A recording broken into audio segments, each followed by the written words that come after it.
Many years ago, I went to an art direction seminar at the Kaufman Astoria Studios in Astoria, New York. It was in the early days of what's now called the Museum of the Moving Image.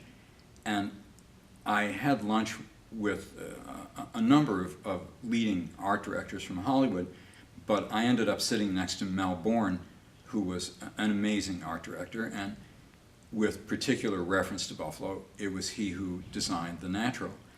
And I mentioned to him that I was originally from Buffalo, and Mel said, oh, Buffalo is the perfect city. He said, I loved working in Buffalo. Everything that I needed in terms of locations were there. What was missing at that time, and still now, were things like pickup stages and post-production facilities. But the locations themselves, the houses, the buildings, the way the streets were laid out, the trees, were just incredible. And Mel, who was one of the best, certainly recognized that. The same thing is true today as it was 30 years ago when they made The Natural. Western New York is just overflowing with amazing locations. Niagara Falls, of course, is the one that everybody thinks of because it's such a wonder of nature. But there are rivers, there's lakes, there are forests, there are buildings going back to the middle of the 19th century, there are extremely modern buildings, there are streets that look like them from another era. There are just wonderful, wonderful places to shoot without having to build sets. That's one of the major assets of the region. From an economic point of view, it's not an expensive place to live. If you were to bring a crew in here, the cost of car rentals and food and incidentals is relatively low as compared to a city like New York. Cities that have a successful film production business have at any given time dozens and dozens of different films shooting. What they need in order to accomplish that is a great many skilled craftsmen. That's the essential part. You need grips, you need stylists, you need truck drivers, you need all kinds of people who have very specific skills so that when a production comes to town, the producer, the production manager has a whole list of people to choose from. A good example of this is Greenpoint, Brooklyn. There's been an explosion of film production in Greenpoint. It's because there are dozens and dozens and dozens of large, abandoned industrial and warehouse spaces where they've installed movie studios. At any given time, there may be as many as 20 or 30 television shows or film production shooting. If you drive through Greenpoint, there are just film people everywhere. They are running from a rental house where they can buy greens or costumes to a local restaurant where they're grabbing a sandwich or a car rental place. There are huge soundstage studios, the Steiner Studios. There are smaller boutique studios, Silver Cup 2. In the aggregate, what you have is all of the little pieces you need to make a movie. You have studio space, you have crews, you have preparation facilities, you have post-production facilities. There's more to it than that, but in a simple kind of summary way, that's what you need. Buffalo has the locations. What Buffalo needs are what I'm going to call all the craft services.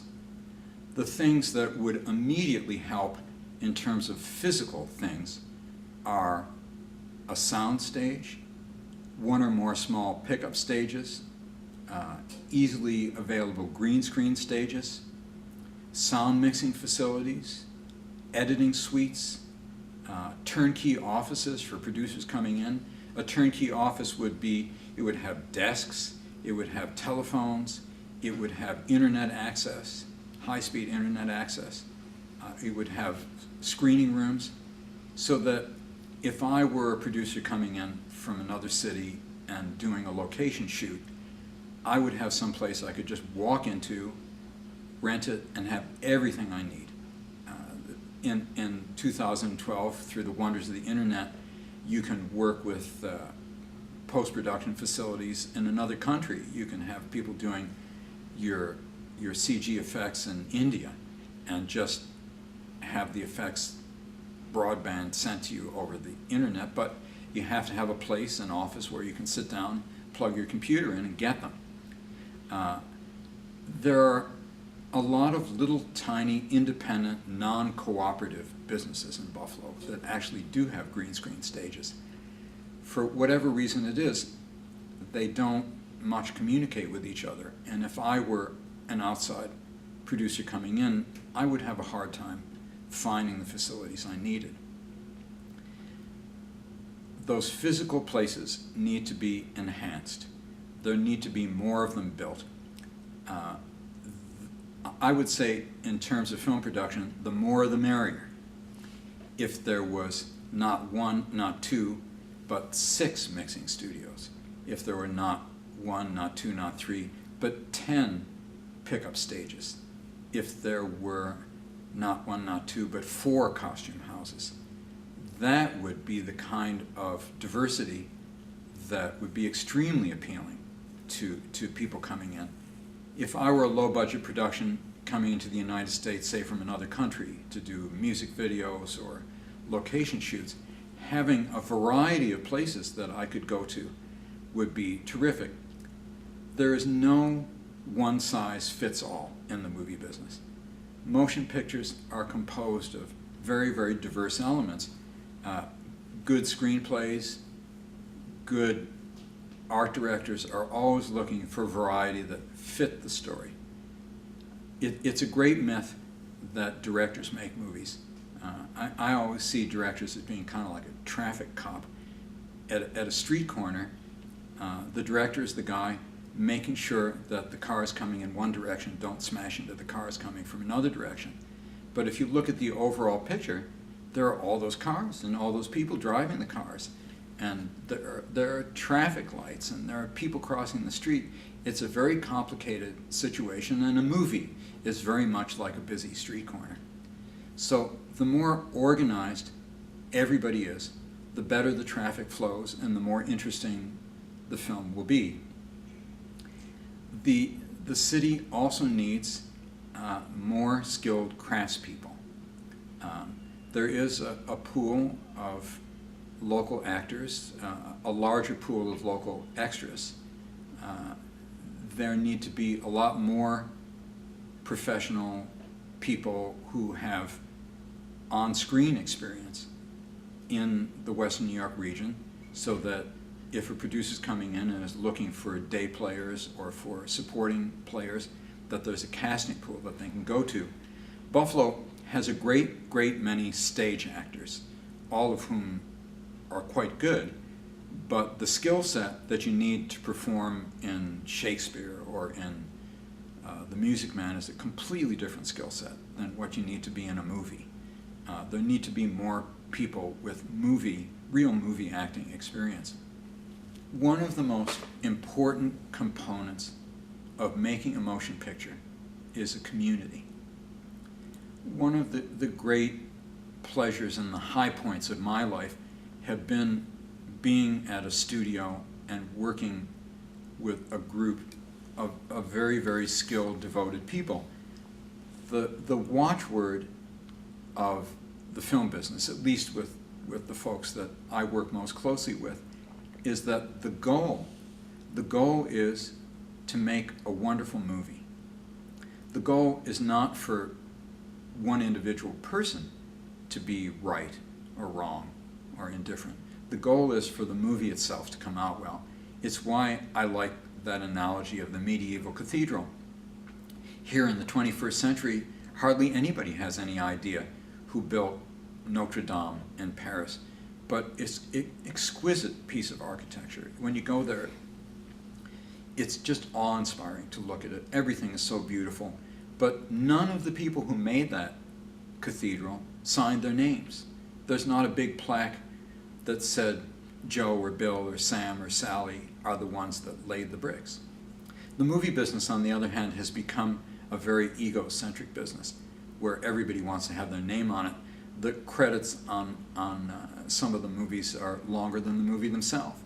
You go in and you see the Batman movie and it has a 4-hour credit sequence at the end. Somehow people have lost touch with being a craftsman. People have lost touch with community.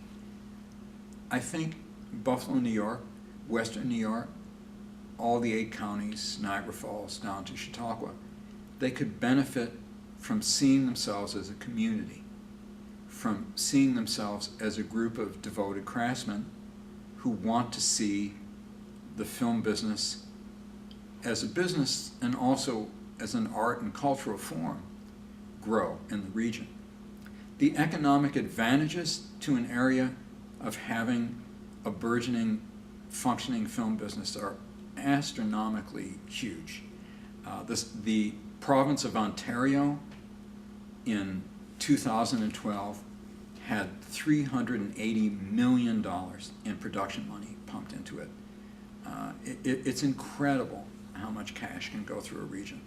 New York City, Toronto, Vancouver, Hollywood, all of these cities have huge film businesses.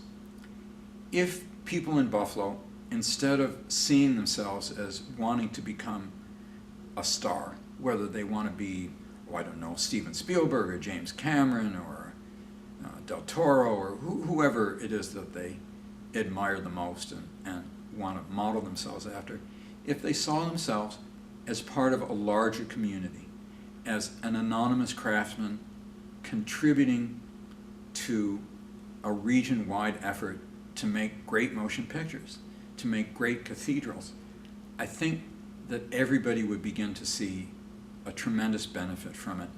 There's an old kind of stereotypical cliche, which is the rising water raises all boats.